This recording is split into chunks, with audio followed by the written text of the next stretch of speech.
Sebelum menikah, aku selalu berdoa agar terhindar dari mertua dan ipar yang cerewet, tapi Tuhan berkata lain. Mungkin ini bisa kuanggap sebagai karma. Karena dulu sebelum ibu tiada, aku sering membangkang, membantah dan tak patuh padanya. Seandainya ibu masih ada, aku tak akan terombang-ambing seperti sekarang. Tak memiliki sandaran, tak memiliki orang untuk berkeluh kesah membuatku seakan hidup sebatang kara.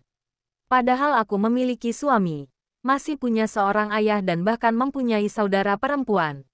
Ayah yang ikut dengan kakakku di kota yang berjarak cukup jauh dariku membuatku tak bisa berkunjung, kecuali di hari libur Lebaran. Mengingat suamiku juga berprofesi menjadi seorang dosen, entah bagaimana caranya mengatur jadwal kerja yang menurutku terlalu padat.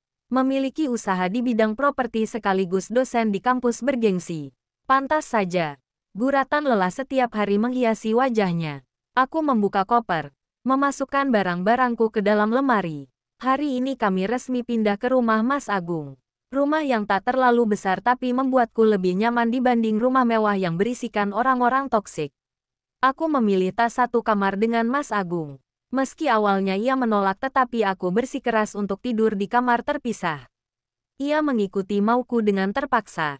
Setelah mengetahui tentang hubungannya dengan Lydia, aku merasa jijik jika harus tidur bersama dengannya. Selama 4 bulan menikah, dia tak pernah menciumku, apalagi meniduriku. Kami tak pernah melakukan kegiatan suami istri pada umumnya. Aku yakin ia mendapat kepuasan dari Lydia. Siapa yang akan menolak jika wanita sejenis Lydia menggodanya? Wanita dengan kulit putih dan halus bak porselen, memiliki bodi bagai gitar Spanyol. Apalah dayaku yang memiliki tubuh bak kecapi, lurus tak ada lekukan sama sekali.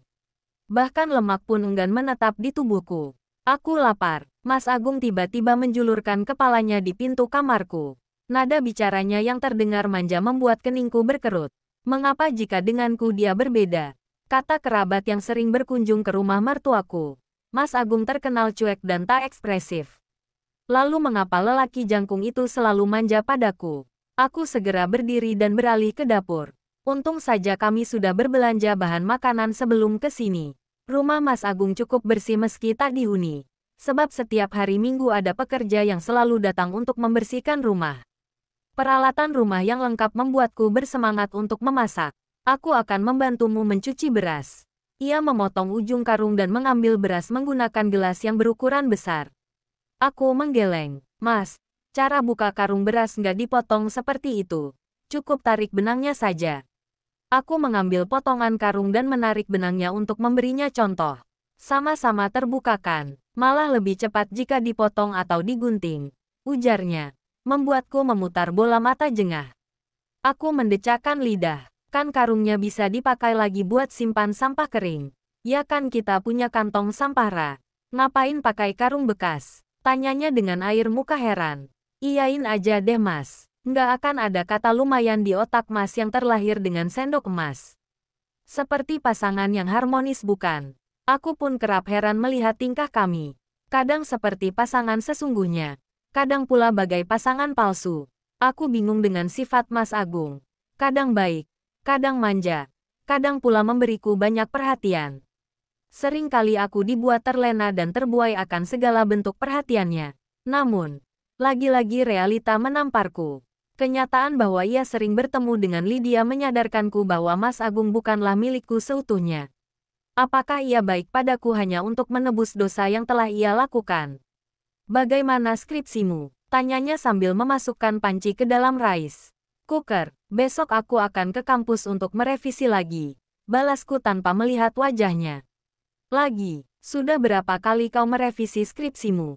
Akhirnya aku menoleh menatapnya. Ia juga menatapku iba. 2 kali. Sahutku singkat dan fokus ke sayuran yang sedang kupotong. Aku akan memeriksanya nanti. Finalnya tanpa menunggu persetujuanku. Tidak usah Mas. Tolakku yang mendapat pelototan mata darinya. Tak ada penolakan. Suara tegasnya membuatku terdiam. Sifat otoriternya terlalu mendominasi sehingga aku tak sanggup mengeluarkan kata-kata dan membalas perkataannya. Ia selalu saja seperti itu. Tak mau terkalahkan dan tak mau dibantah. Bukannya takut. Aku hanya tak ingin berdebat panjang lebar dan akan menguras energiku yang selama ini kusimpan. Bukankah menahan emosi adalah kunci agar wajah tetap awet muda, meski tanpa bantuan skincare sekalipun? Ya, anggaplah seperti itu. Mengapa cerita tentang perjodohan di novel yang sering kubaca selalu menyenangkan? Justru aku selalu terbawa perasaan dan sering menghayati peran di dalam cerita tersebut. Akan tetapi, setelah kejadian itu terjadi padaku, aku sekarang yakin bahwa semua cerita di novel itu tak bisa terjadi di kehidupan nyata. Mulai detik ini, aku harus berhenti membayangkan untuk hidup seperti tokoh fiksi favoritku. Bodoh, sudah tahu karangan. Masih saja kupercayai. Aku terlalu naif. Membayangkan hidup bahagia, itu mustahil. Jalan hidupku tak pernah sesuai dengan apa yang kuharapkan. Impianku tak menunjukkan progres yang baik. Kuliahku terhambat dan keluarga yang tak bisa kukatakan harmonis. Mengapa semuanya begitu berat bagiku? Keluarga suami juga tak menyukaiku dan malah sering membandingkanku dengan wanita lain. Mereka seolah menjadikanku sebagai pembantu di rumahnya. Sepertinya menantu memang selalu dijadikan pembantu oleh mertuanya. Aku sangat jarang bahkan belum sama sekali mendengar ada mertua yang menyayangi menantunya seperti ia menyayangi anak sendiri. Aku kerap berdoa agar kelak jika memiliki seorang menantu, sikapku tak akan seperti mereka yang otoriter dan bersikap semaunya. Menantu memang pendatang, tetapi seharusnya tak boleh dikucilkan. Seorang menantu adalah anak dari seorang ibu yang sangat menyayanginya, sehingga jika mertua menyakiti hati seorang menantu, akan ada seorang ibu di luar sana yang menderita karena melihat anaknya tersiksa. Enak ya tinggal di rumah berdua dengan suami. Tak usah repot lagi bangun pagi, buat makanan dan membersihkan rumah. Suara mertuaku tiba-tiba membuyarkan lamunanku. Lihat saja, ia bahkan tidak mengetuk pintu terlebih dahulu. Meski rumah ini adalah milik anaknya, tetap saja ia juga harus memiliki sopan santun. Mengapa dia datang kemari? Batinku yang sebenarnya tak senang menerima kedatangannya. Ia mendekat ke arahku. Kau sudah memasak? Tanyanya. Kemudian beralih ke dapur membuka tudung saji yang ada di meja. Aku memang tak memasak banyak, Bu. Karena Mas Agung tak akan pulang di siang hari.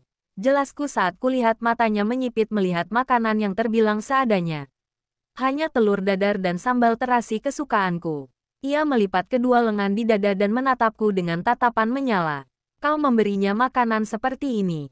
Tuduhnya yang kujawab dengan gelengan.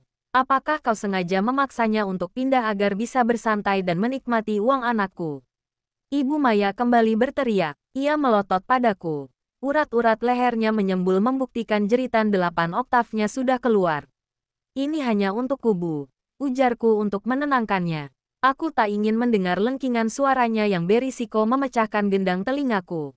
Aku sudah cukup jenuh mendengarnya berteriak memanggil namaku jika diri ini melakukan kesalahan. Ibu Maya kemudian menyibukkan diri dengan menelusuri setiap sudut rumah. Ia mungkin penasaran dengan isi rumah anaknya yang jarang dikunjungi. Aku sengaja tak memasang foto pernikahan bahkan tak ada hiasan dinding sama sekali. Rumah ini masih terlihat sangat baru. Saking jarangnya dihuni. Kau tidur di kamar yang mana? Ia berbalik menatapku sambil menaikkan sebelah alis. Aku menunjuk sebuah kamar yang berada di dekat dapur. Aku sengaja memilih kamar itu.